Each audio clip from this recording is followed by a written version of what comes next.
Chris. Hi Erik, you backed Delik's character after a tough international break. He came for you today with a great performance and his first goal as well. Yeah, very pleased, of course. Very happy for him as well. I know he has some very good attributes as a leader, but he's also a very good finisher in set plays, and that is one of the reasons we bought him. And overall, you're very happy with how the game turned out, of course, after the save from Manutd. Yes, also I think that was a turning point in the game. There we got momentum, and there you see how small the margins are. If we against Brighton and we score a goal, and it's crazy, disallowed. And today, after you concede a penalty, Andre catch him, and a couple of minutes after we scored a goal. From that moment on, it was our game. You did worry just before that, the penalty, that Southampton felt like they were in control? Not worried, but you have to find a footnote in the game, and that is every game, especially away from home. There's a good learning for this team how to do this. Erik, we saw a very intelligent, very good performance by Manutd. I think a lot of people expected Garnacho probably start most of the games this season, but does that show what he brings to the team and how do you see his development? No, actually, Manutd starts the most games in this season so far because he is progressing very well, and he gives a lot to the team, as you say. You mentioned the word intelligence, yes, and I think he showed this in and out of possession, and he has some attributes what's always very pleasing for a manager and for a team. Carl, was there a number of second half changes? Certain players that were injured or not? Is that cramp? Or? It looks like, yeah. And as you know, we had many players on international duty, also players intercontinental, really far away from Manchester, and then go away to Southampton again at Juni, then 12:30. It was a short turnaround for some players, but the lads did incredibly good. That is also what we demand and expect. But it's not an advantage when you have on this time and when you have so many players on international duty and you have to play a 12:30 game. So the credits for the lads and the team.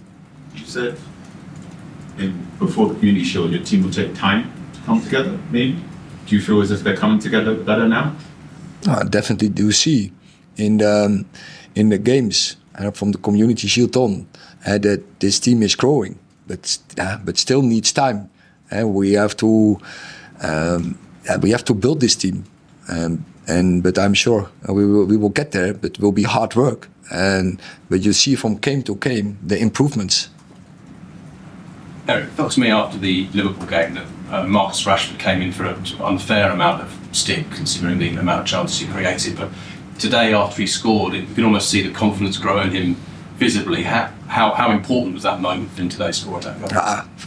It's very important, and we don't pay attention what the outside world is telling. But you are right; it was too much negativity to him because he created 2 great chances, 100% chances in that game as well, and also in other games in this season so far. He's playing very well, and he deserved that goal. But you have to work for it, and that is what he's doing in this moment. And then you get a reward. And I think he scored a great goal. He scored already so many goals for Manchester United, and he, on his age, the number of goals is amazing. And I'm sure he will score many more goals. But to get into a season for every striker is so important to be on the scoring list. And then you're building momentum, you're building belief, and then it will come into more goals. John. Hi, Erik. You had some difficult away fixtures in terms of timings last year, a couple of 8 PM games in London on a Saturday, 2 12:30s on the side of the coast already. Does that put your team at advantage? And also, is it unfair on the fans? I know it's something the Premier League, so they look at, but United in particular seem to get a pretty raw deal, certainly sports, in terms of those away kick-off times. So, first of all, look to the fans is very unfair for the fans to deal with this. With, as you mentioned, the 8 o'clock away games for them on the Saturday night, the 12:30. It's not right, but they're always there. So I would say, proud of our fans, that they always there and they always, whatever happens on the pitch, they're always supportive of the team. And there's a really good connection, as you have seen today. They bring a very good ambience at Old Trafford, but also in away games. But I think the Premier League should also pay some attention to this in the fixture list. Does it affect the team as well when you have those early kickoffs and late kickoffs in terms of the travel and things like that? Or is it less of a disadvantage? It's a big disadvantage, but we have to deal with it. And as they did today, you see the team is mature, the players are mature.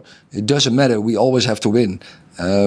We can't bring any excuse not winning a game. Last question. Hi Erik, can I just quickly ask you about both of your fullbacks? It seemed like they took it in turns to come inside. Was that designed to create greater solidity in the middle, especially in the context of the Liverpool game previously? Sure, but that is what we want to be more often, to build such constructions. But we have there also some new players who we have to integrate in the team, and that needs time to recognize the timings, to get in the right position, and they are capable to doing that. And when we work better, we will have a better in possession game, but also take more control in moments we lose ball. Okay, thank you. Thank you.